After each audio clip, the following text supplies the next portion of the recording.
Welcome back to Character Select. Tyler and Mal here, back for more Sorcery! The Seven The Seven Serpents! We have just finished exploring this cave where an old dude gave us a magic horn. And told us some cryptic shenanigans. And like the old Gale men, horn old men in caves tend to do. lets us use Huff. Yeah, isn't that the wind one that Yes, it lets us summon wind. So, we can head north to this beacon, or we can head west to the tree that wasn't there before. I figure we'll go check out the tree and then we'll head north. Alright. You head out across the prairie, night falls. You should find somewhere safe to sleep. If you keep going through the night, you'll be weaker for it. Night creatures snuffle and burrow through the grasses. The dead tree you saw here earlier is now a young, strong sapling. In its shadow, a woman sits cross-legged with eyes closed. Look at the woman. Look at the woman. You would, you dog. You watch the woman for a moment. She is breathing in and out slowly and murmuring under her breath. Perhaps she is praying.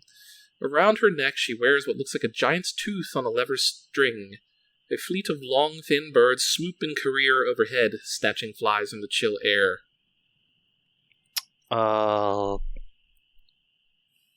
Look at the tree. The tree is relatively young, fresh, and strong, as though it has only been planted a few minutes before. It's hard to believe this is the same tree that you saw before, so tall and so very dead. But the position is the same. Look around. You ignore the woman for a moment and look around the plain. South and west, the great fault line of the cliff shields out the sky, and at its top seems as dark as night. North, the grass stretches away towards a distant flashing line that seems to cut across the land. Greet the woman. You approach the meditating woman and cough quietly. Greetings. The woman opens one eye, then shakes her head sadly. You're meant to be over there, she says, pointing a little way to the east. What do you mean? She shakes her head, opening her other eye. No matter. They tell me I will get better at divination with practice. She offers her hand. Shake her hand. You shake her hand and she laughs. How very formal. Well met, stranger. My name is Althera. Welcome to Ishtara, the land of peace and plenty. Shadrach called this place Ishtar as well. You remark. Of course. Such it is. She smiles. But I see from your bearing you truly are a stranger here. Ishtara is the ancient world from the Zanzunu peaks in the east to the cloud-capped mountains north and down to the South Sea. What makes you say I am a stranger? She shrugs.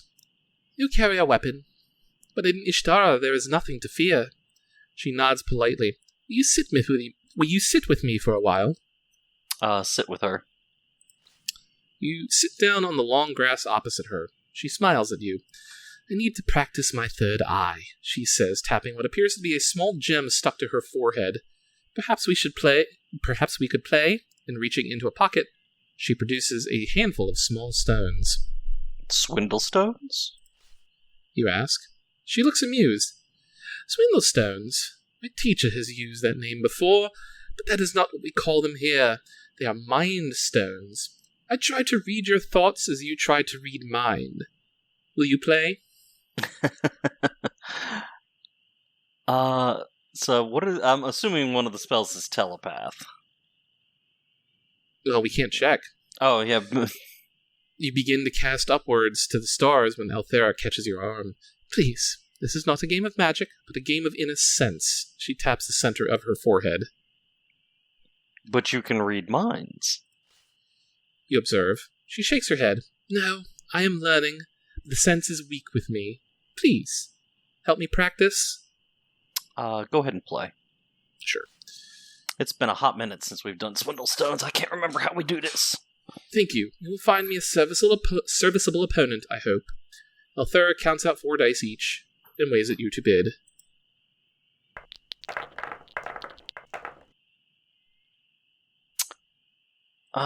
Do you remember how to play, Tyler? Yep, it's Liar's Dice.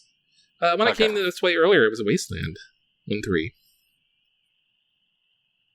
3 3s. Wasteland. This land is a land of plenty and peace. 4 1s. I'm seeing... No. Got a weird third eye. Oh, dang, she's got a lot of 3s. Alright.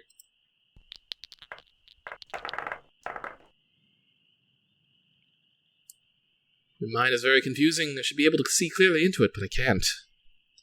2 3s.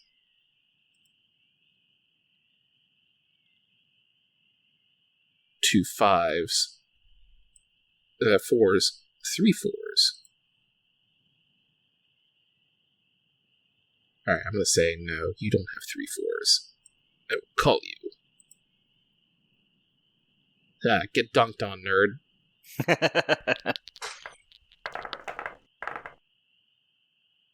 I'll start with 1 1. 2 3s. Or 2 4s. 2 4s. 3 4s. 4 4s. No chance. Well, there is a chance, but I don't believe you.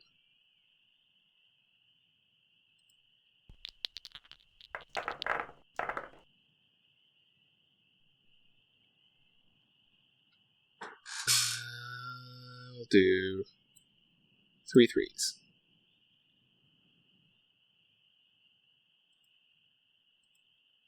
Dang, she didn't have a 3. Oh well.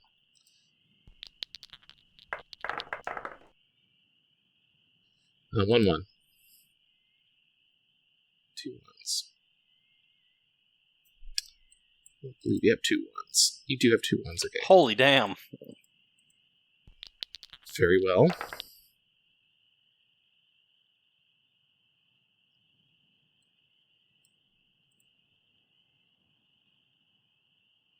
Damn. She got me.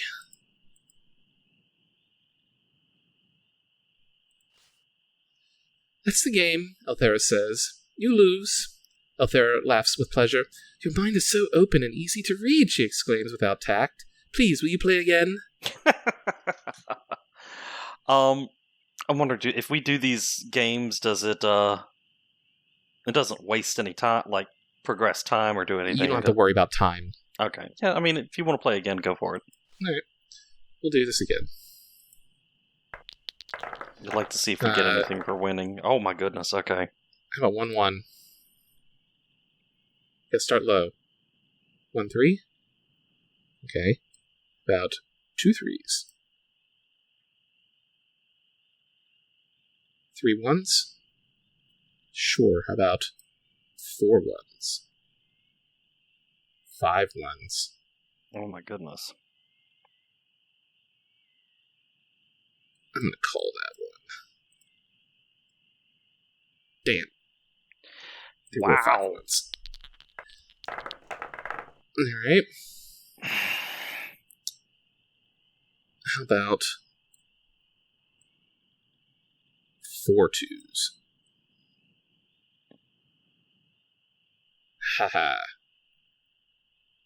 You don't have 4 2s. Very nearly had 4 2s. 5 2s. Well, she didn't have 4 of them. Oh, damn. Okay, well, that's good.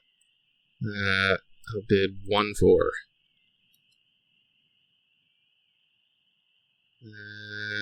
How about... How many people here?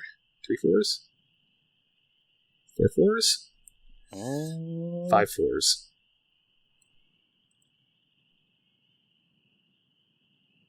Do you have 2 4s? That would be nice. Nope. Nah, I should have called.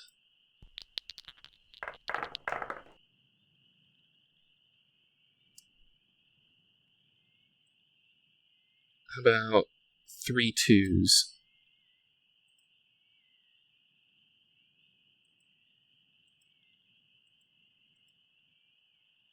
Dang, 2 2s. Maybe 1 1. 1 4, 2 2s. Yeah, I figured that. She doesn't have any 2s, does she? No, she doesn't. Yeah. I should have bet 2 4s. Alright, do it again. Like, I'm gonna win, damn it. I can't remember if you get something for beating her, so 1-1. 1-2. 2 1s. 2 3s. 2 4s. 3 3s. I don't believe you have 3 3s. Got him. That's not bad. Come to Kare. 2 4s. 3 4s. I think she's got a 4, at least. 4 4s? 5 4s. You don't have No, 3 4s. I don't believe that.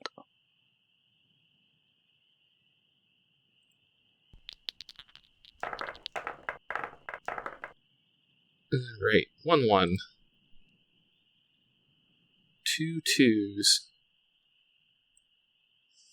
3 2s. No. No. There's not enough dice Gotcha for now. it. And now I have the advantage on this last hand. What are you betting? 1 2? 2 1s? Anything else you bid here? 2 2s? Nope.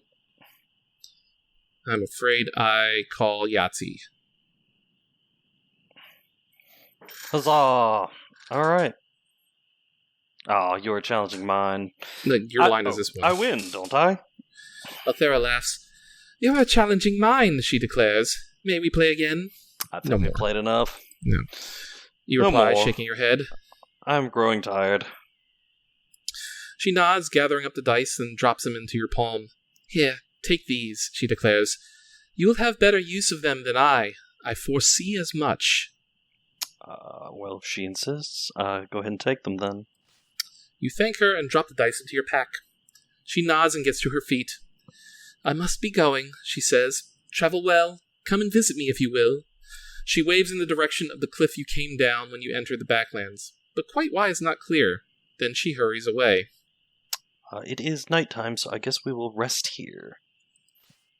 You set yourself down on the plain. Sorry there is no tree trunk to rest your back against. Thankfully, you are not hungry. Alright, then we will close my eyes. Mm-hmm. You lie back and try to forget your troubles. Your dreams are quickly become nightmares. There is a rope around your neck, growing tighter. The king of Analander stands before you, cursing you for your failure. You were sent for the crown, he spits, but instead you wandered the wilderness like a fool. Protest. You try to protect your innocence, but you cannot speak. You cannot even find words to breathe. Vow to do better. You make a whispered vow through your crushed windpipe to do better, to serve better.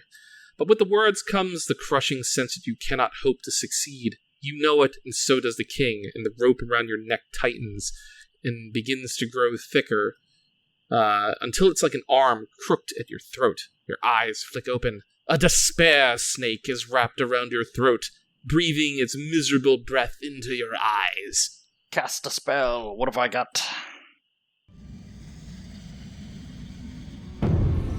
The Snake of Despair. This you is have one Doze, of you can put to sleep. You got Rock. You don't have Stone Dust. You have Tell, you could command it. I'll read its Kin mind. summons a copy of it.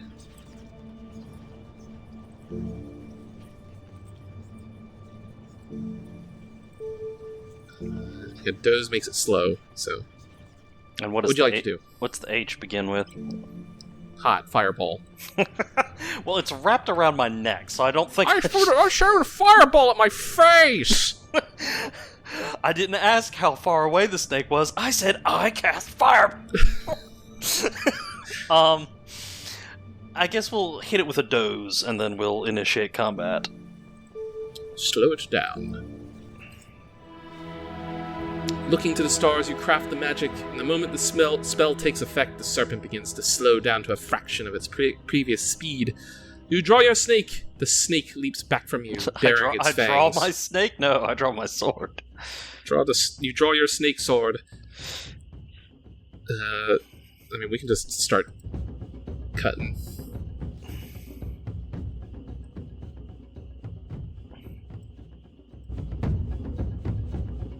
Oh, Ooh, damn. That was a good strike. And then it doesn't really matter what we do. I'm just going to come in and get him. Hit! Aw, he's afraid and dies, and we took no damage. You gasp with relief. As you clean your blade on the skin of the split snake, something falls out of its belly. It is a key! Look at the key. You look over the key. Aside from the snake blood running between the teeth, it is a normal enough iron key. The snake must have swallowed it at some point and has been stuck inside of it and been stuck with it ever since. You pick it up, wipe it clean, and put it into your pack. It is unlikely you'll ever find the lock it opens. But if you do, it will be a most pleasant surprise. The cold night closes in over you and you try to sleep. Alright. You use one provision, reach the pit of the Backlands, and met Shadrach the Hermit. Huzzah! The next morning, you get to your feet once more, and you turn your attention back to the landscape. Alright, well then. What are the ones further to the south? What do they say? Back along the road and towards the cliff. Yep, we're gonna go north. Do the beacon doodah. You walk on across the grassland until you join an old road. A few clouds scud across the sky. These are fun words that they add in here. Thesaurus! Away from the road to the northeast, a curious stone tower stands alone overlooking the river. Head to the so tower. We can either go to the road north or towards the tower, back to this plain thing, or back east. Let's head to the tower. Since that tower. Is the beacon. Oh, goodness. You step off the well-paved road and cut across the grassy fields that have somehow replaced the plain that was here before. The rising winds tug at your hair and cloak.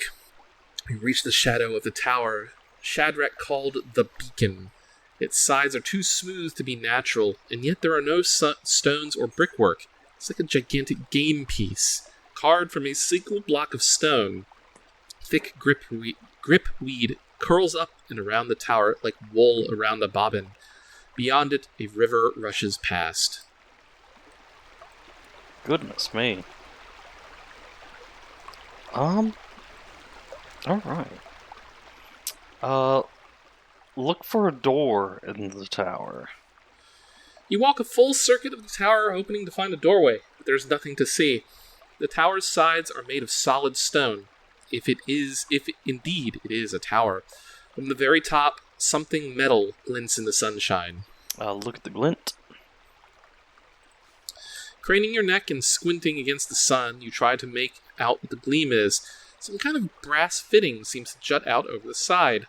Strange to see worked metal and stone out here. Wasn't this place supposed to be barren? Look at the river.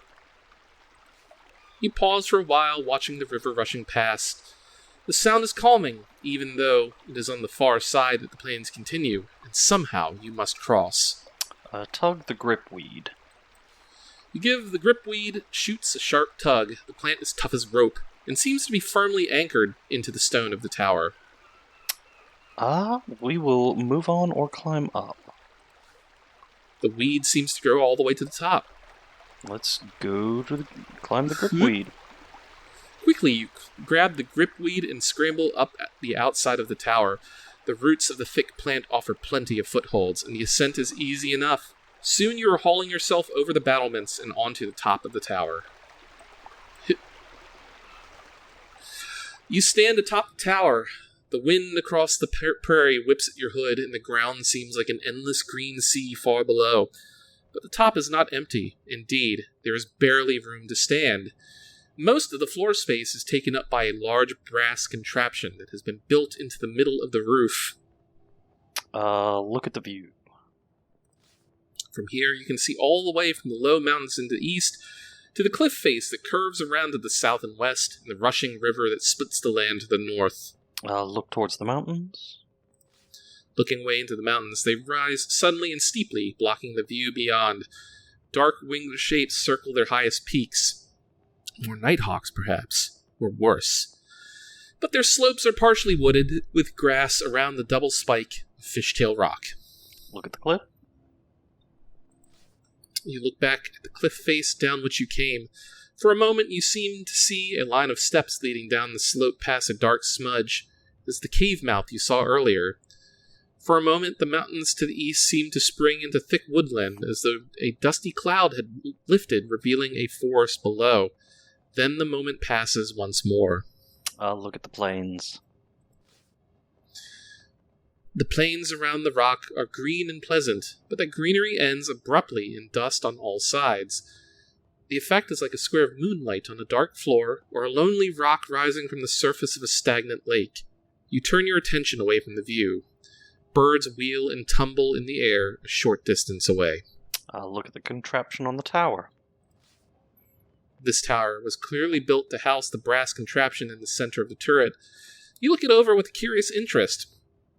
Large brass cylinder, it is set into a bearing in the center of the tower and protrudes a short way over the battlement.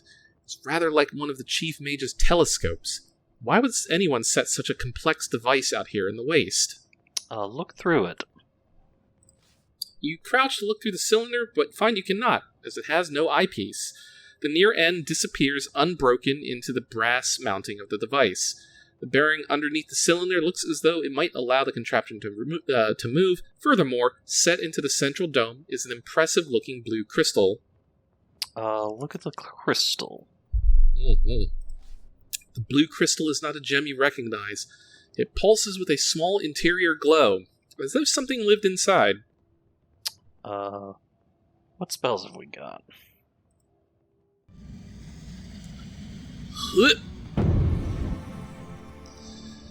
We have Fog, and probably Foff. So Force Field and Fog. I want S. F. I want S. S is in the front, game. Thank you. Sus. D doesn't do anything. Protection from magic. Okay. Interesting. Back out. See if we can move the cylinder. You push the cylinder and it swivels around the top of the tower, moving quite easily as though recently oiled. Nothing else appears to happen, however. Huh. He says it's a beacon. Do we need to light the beacon? I was about to say... To call for Gondor's aid? So it was Fog, Foff, Sus... None of those are... Huh. And I'm not sure if we're supposed to help us. take... No, I'm not sure if we're supposed to take the crystal either. What were they? It was Fog, Foff, which is Force Field, Madge, which is protection from magic, and Sus, detect danger. I don't think we're in danger up here. Well, then your only other option is to take the crystal. Yeah, and I'm... You know what, I was going to say do magic and then take the crystal, but we'll just see what happens if we take the crystal. You touch the crystal, but as your fingers brush the glass, something happens, and you feel yourself whipped up into the air as though catapulted. For a dizzy moment, you seem to stare down at the entire land of Badu Back, and a moment later you're back on your feet, head reeling, but feeling curiously powerful. Okay, is it like a Palantir? I guess try touching the crystal again, see what happens. You reach out to touch the crystal again, only to catch yourself. The blue crystal on the contraption is flashing brilliantly, and then suddenly the cylinder ignites with a thick beam of syrupy light. It's a fun way to describe light. Mm-hmm. The beam floods across the landscape, cutting through the mists and warping the view like a heat haze. Interesting. The land in the light of the beam has changed. It seems the magic you witnessed earlier is happening again. Look at the view. The view is now partially lit with the beam from the tower, and a different land appears in its light.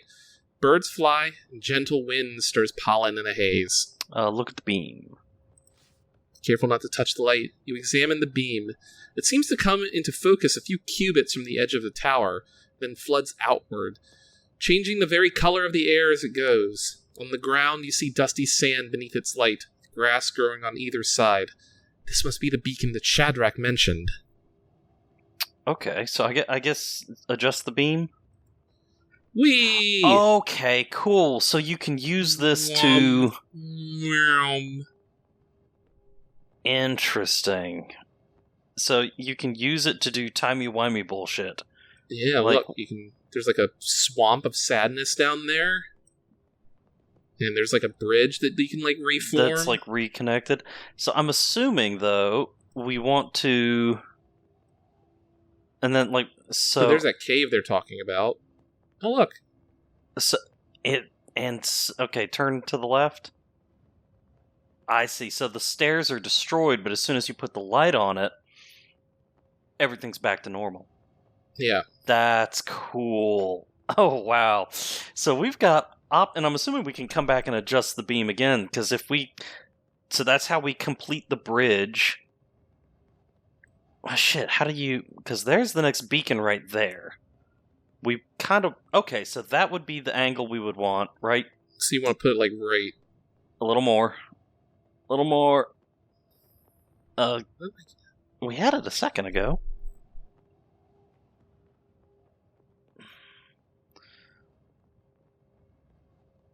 There. That's what we... A little more. Right there. Yeah, so that is the one we want to be able to get across. I was gonna say, do we want to go check out the cave back there? You can if you want. It's up to you. We can go wherever we want.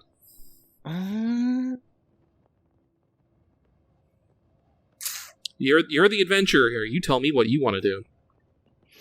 Oh, screw it. I'm a sucker for side quests. Let's go take a look at the cave. All right, adjust the beam. Look at the cave. And then, with the beacon blazing away, you swing yourself over the battlement once more. After an uncertain moment, you find the gripweed and clamber swiftly down, and then you sprint straight down towards that cave. Yeet! You scramble down the tower and drop to the last few feet to ground level. South of here, the Grand Road runs from west to east along the plain. Oh, that is cool. I like how that... I'm just going to head you down towards that cave. Oh. You return to the road. The sun is hot now. From behind you, a voice says, "Excuse me." Turn around. You whip around to find a small boy holding a gold-backed mirror in his hand. He pushes it towards you. Where did you get that? You dropped it, the boy says. Oh, thank him. You nod your head in thanks. The boy smiles and puts the gold-backed mirror into your hands. Then he steps back and waits for something. Offer him a reward. Yeah, we can give him a gold coin. You look in your pack for a suitable reward. And we can give him 3 gold coins. Yeah, if you 3 want. gold pieces is fine, yeah. You count out 3 gold pieces into his palm. The boy's smile grows wide at the sight. "Thank you," he breathes. "By Throff, I'm glad I followed you. I mean, that I was here. You know what I mean." He puts the gold into a pocket. Talk to him. You squat down onto your ankles to be more at the boy's level. He is clearly local and likely to know a lot about the area. Who lives in the cave in the cliff? "Some ancient failed truth-teller," the boy replies. "She spent her whole life studying divination, but she wasn't any good at it. Her sister Bria went to the fortress, and she was much more powerful." He points towards a southern peak in the Badubak Ridge. Where are you from? You continue. "Carre," he replies to your surprise. "But I run errands all the way to Tinpang sometimes." The boy's starting to look twitchy. And where's Tinpang? "Across the marsh over the bridge near the lake," he answers. "You can run there in about a day." The idea that this boy can cross the entire of the Backlands is startling. This is the most dangerous land you know. The boy hops from foot to foot. What do you know of the Seven Serpents? You ask. Nothing. He shrugs. Sounds like one of Shadrach's stories. The boy smiles quickly. I have to go now. I really have to go. Of course. The boy nods twice.